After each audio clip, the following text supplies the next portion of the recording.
এবার একটু Simon commission সম্পর্কে আলোচনা করি। এই সাইমন কমিশন তৈরি করা হয়েছিল 1927 খ্রিস্টাব্দে। সাইমন কমিশন তৈরি করা হয়েছিল 1927 খ্রিস্টাব্দে।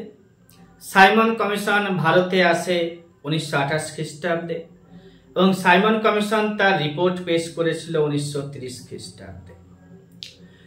এই সাইমন কমিশন 1928 খ্রিস্টাব্দে 3 তারিখে ফেব্রুয়ারি মাসে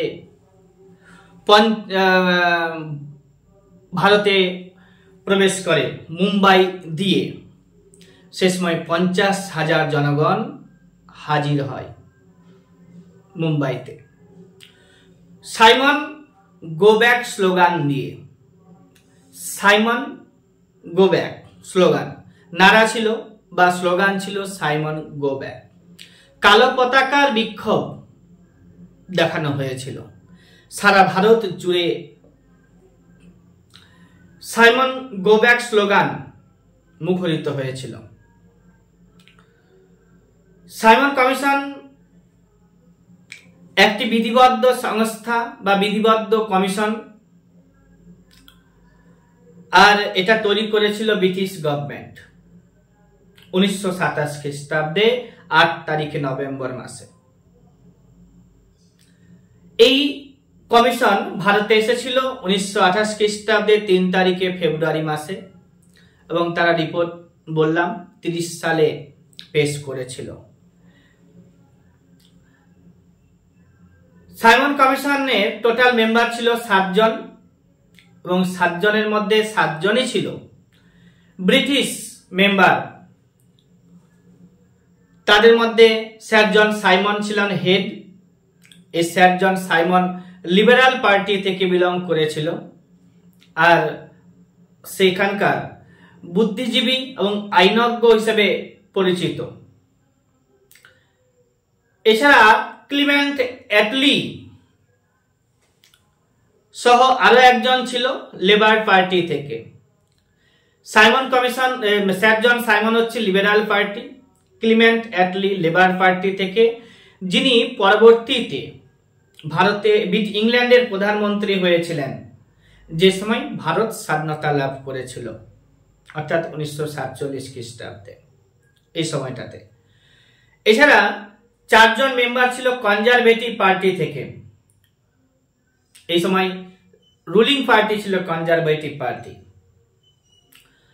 এখানে কোন মেম্বার ভারতীয় ছিল না। No one members from India, so it is known as white commission. সেই জন্য সেই সময় 2 জন ভারতীয় মেম্বার ব্রিটিশ পার্লামেন্টে ছিল, যাদের মধ্যে একজন হচ্ছে কাউন্সিল অফ মিনিস্টারের, ইংল্যান্ডের কাউন্সিল অফ মিনিস্টারে ছিল মিস্টার সাকালাট বালা, আর একজন ছিল লর্ড সিনহা, সত্যেন্দ্র প্রসন্ন সিনহা, যিনি রাজ্যসভাতে ছিলেন ইংল্যান্ডের। এই 2 জন থাকা সত্ত্বেও একজনও ভারতীয়কে না গ্রহণ করাই এটাকে হোয়াইট কমিশন বলা হচ্ছিল এবং ভারতীয়রা এই সাইমন কমিশনের বিরোধিতা করেছিল। কমিশনের হেড ছিল লর্ড স্যার জন সাইমন বললাম। সেই সময় ব্রিটিশ প্রধানমন্ত্রী ছিল, যখন সাইমন কমিশন তৈরি হয়েছিল সেই সময় ব্রিটিশ প্রধানমন্ত্রী ছিল স্ট্যানলি বল্ডউইন। কনজারভেটিভ পার্টি থেকে বললাম, কনজারভেটিভ পার্টি রুলিং করছিল সেই সময়টাতে। এদের সময়সীমা ছিল 1924 থেকে 29 সাল পর্যন্ত।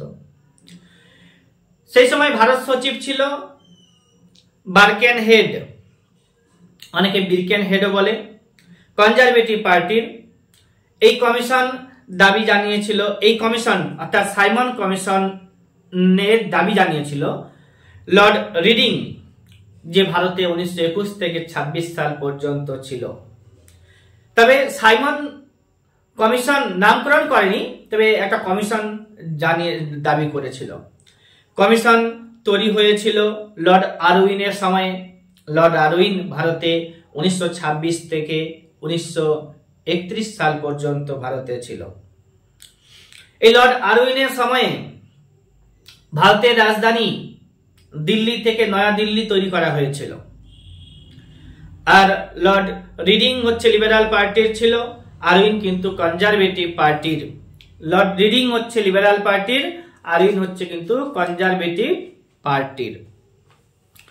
এই কমিশনকে সমর্থন জানিয়েছিল, অর্থাৎ সাইমন কমিশনকে সমর্থন জানিয়েছিল মুসলিম লীগ, জাস্টিস পার্টি, মাদ্রাজের জাস্টিস পার্টি আর ইউনিয়নিস্ট পার্টি সাইমন কমিশনের সমর্থন জানিয়েছিল। সাইমন কমিশনকে বিরোধিতা করবে কংগ্রেস করবে এবং মুসলিম লীগ করেছিল। মুসলিম লীগ সেই সময় ভাগ ছিল, যেই দলটাকে জিন্না সামলাতো সেটা বিরোধিতা করেছিল, আর হিন্দু মহাসভা সাইমন কমিশনের বিরোধিতা করেছিল। লালাজিকে মারার নির্দেশ দিয়েছিল। সাইমন কমিশনের বিরোধিতা করতে গিয়ে লালা লাজপত রায় মারা গিয়েছিলেন। সেই লালাজিকে মারার জন্য নির্দেশ দিয়েছিল যে তার নাম জেমস স্কট, মেরেছিল স্যান্ডার্স এবং তার সাথে থাকা পুলিশেরা। সাইমন কমিশনের ইনসিডেন্ট হলো যে সাইমন কমিশন 27 সালে গঠিত হলো। সাইমন কমিশন ভারতে আসলো কিন্তু 28 খ্রিস্টাব্দে 3 তারিখে ফেব্রুয়ারি মাসে। লালা লাজপত রায়কে মারা হয়েছিল 1928 খ্রিস্টাব্দে 17 তারিখে নভেম্বর মাসে। লালা লাজপত রায় মারা গেলেন 1928 খ্রিস্টাব্দের। লালা লাজপত রায়কে মারা হয়েছিল 1928 খ্রিস্টাব্দের 30 তারিখে অক্টোবর মাসে। লালা লাজপত রায় মারা গেলেন 1928 খ্রিস্টাব্দের 17 তারিখে নভেম্বর মাসে। লালা লাজপত রায়কে যে মেরেছিল স্যান্ডার্স, সেই স্যান্ডার্সকে হত্যা করা হয়েছে 1928 খ্রিস্টাব্দের 17 তারিখে ডিসেম্বর মাসে। এবার হচ্ছে অ্যাসেম্বলিতে বোম্বিং করা হয়েছিল 1930 খ্রিস্টাব্দে 8 তারিখে এপ্রিল মাসে ভগৎ সিং আর বটুকেশ্বর দত্ত মিলে। 1929 খ্রিস্টাব্দে ইলেকশনের পর ব্রিটিশ প্রধানমন্ত্রী হলেন রামসে ম্যাকডোনাল্ড। এর আগে ছিল কে? স্ট্যানলি বলউইন, এখন হলো রামসে ম্যাকডোনাল্ড। এই বিরোধিতা, লাহোরে বিরোধিতা করেছিল লালা লাজপত রায়। কোথায় কোথায় বিরোধিতা হয়েছিল? তো লাহোরে বিরোধিতা করেছিল লালা লাজপত রায়। ভগৎ সিংও করত। লালা লাজপত রায় নওজোয়ান ভারত সভার সভাপতি ছিলেন, আর ভগৎ সিং এটা প্রতিষ্ঠা করেছিল, কিন্তু ভগৎ সিং সেই দিন লাহোরে উপস্থিত ছিল না বলে ভগৎ সিং সাইমন কমিশনের বিরোধিতা করতে পারেনি, মানে সামনে থেকে। লালা লাজপত রায়কে লালাজি মেম্বার ছিল নওজোয়ান ভারত সভার, আর লালা লাজপত রায়কে পাঞ্জাব কেশরী বলা হয়। 1928 খ্রিস্টাব্দে 30 তারিখে অক্টোবর মাসে মরিগেট থেকে লালা লাজপত রায় বলেছিলেন, আই ডিক্লেয়ার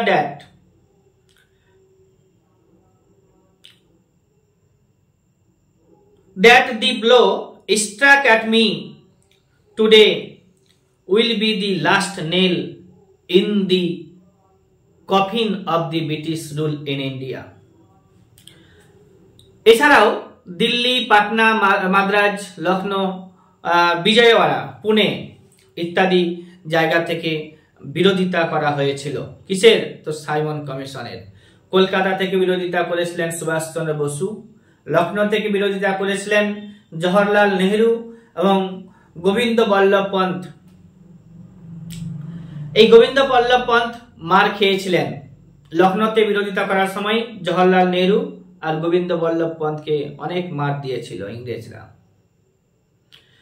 এই গোবিন্দ বল্লভ পন্থ পরবর্তীতে ইউপির সিএম হয়েছিলেন 1937 খ্রিস্টাব্দে। সেই সময় সকল স্বাধীনতা সংগ্রামীকে মুক্তি দিয়েছিলেন। লর্ড আরউইন কোন ভারতীয়কে, এই সাইমন কমিশনে যে কোনো ভারতীয় ছিল না, এটা লর্ড আরউইন বলেছিলেন, রিকোয়েস্ট করেছিলেন ব্রিটিশ প্রাইম মিনিস্টারকে।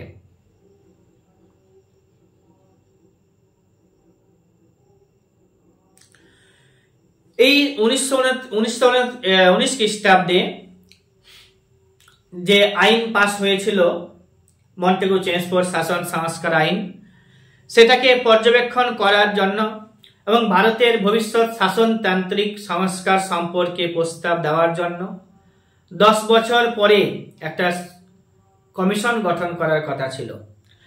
কিন্তু 1929 খ্রিস্টাব্দের নির্বাচনে কনজারভেটিভ পার্টি বুঝে গেছিল তাদের ভরাডুবি হবে, তাই তারা তড়িঘড়ি করে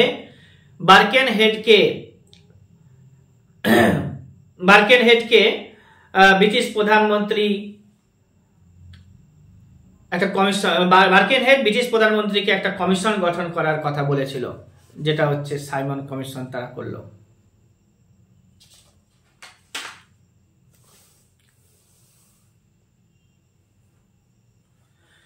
উনিশশো উনিশ খ্রিস্টাব্দের রাওলাট আইন এবং জালিয়ানওয়ালাবাগের হত্যাকাণ্ড যেমন ভারতে প্রবল ঝড়ের সূচনা করেছিল, 1919 খ্রিস্টাব্দের রাওলাট আইন এবং জালিয়ানওয়ালাবাগের হত্যাকাণ্ড যেমন ভারতে প্রবল ঝড়ের সূচনা করেছিল, ঠিক তেমনি 1927 খ্রিস্টাব্দের এই সরকারি ঘোষণা ভারতের জনমানসে প্রবল ঝড়ের সূচনা করেছিল। দেশ জুড়ে প্রবল আন্দোলন দেখা দিয়েছিল। অধ্যাপক এবি কিথ এর ভাষায় জওহরলাল নেহরু এবং সুভাষচন্দ্র বসুর নেতৃত্বে পরিচালিত যুব আন্দোলনে শঙ্কিত হয়ে নির্ধারিত সময়ের পূর্বেই সাইমন কমিশন তৈরি করা হয়েছিল। প্রতিক্রিয়া অল হোয়াইট কমিশন থাকায়, অর্থাৎ সাদা কমিশন থাকায় ভারতীয় নেতারা জাতীয় অপমান বলে মনে করে। ভারতীয়দের সংবিধান তৈরির দায়িত্ব একমাত্র ভারতীয়দেরই। যে সমস্ত পার্টিগুলোর কথা বললাম, সেই সমস্ত সকল পার্টিগুলো কেউ কেউ সমর্থন বা বিরোধিতা করেছিল এবং বয়কটের আহ্বান জানিয়েছিল।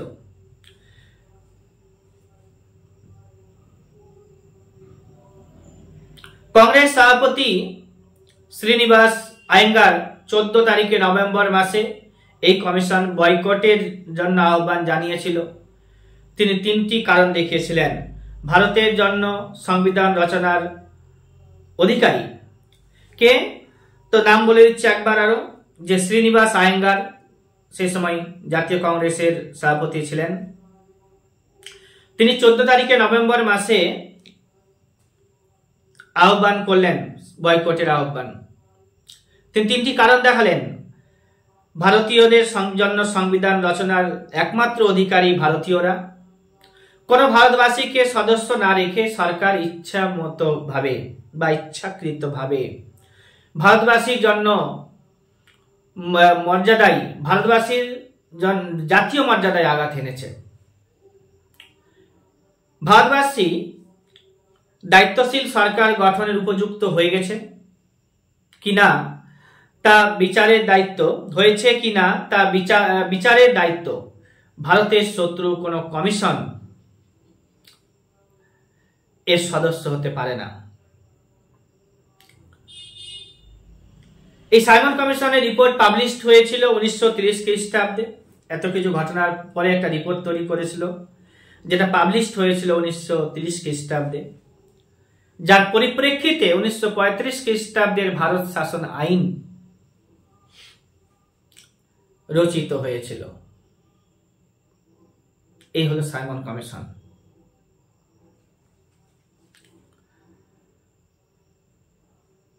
এই সাইমন কমিশন চলাকালীন, সাইমন কমিশনের ঠিক আগে লিনলিথগো কমিশন তৈরি করা হয়েছিল 1926 খ্রিস্টাব্দে এগ্রিকালচার বিষয়কে দেখার জন্য। তারপরে হচ্ছে কি মুডিম্যান কমিটি তৈরি করা হয়েছিল 1924 খ্রিস্টাব্দে।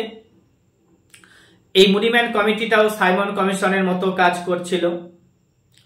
আর লি কমিশন তৈরি করা হয়েছিল 1923 খ্রিস্টাব্দে।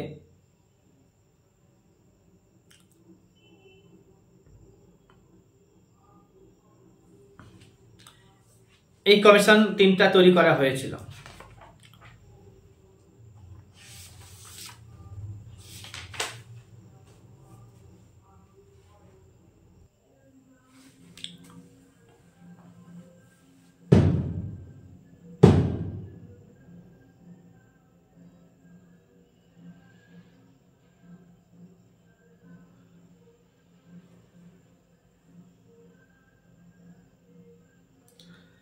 পঞ্চায়েত ব্যবস্থা ভারতের যে সংবিধানের পার্ট রয়েছে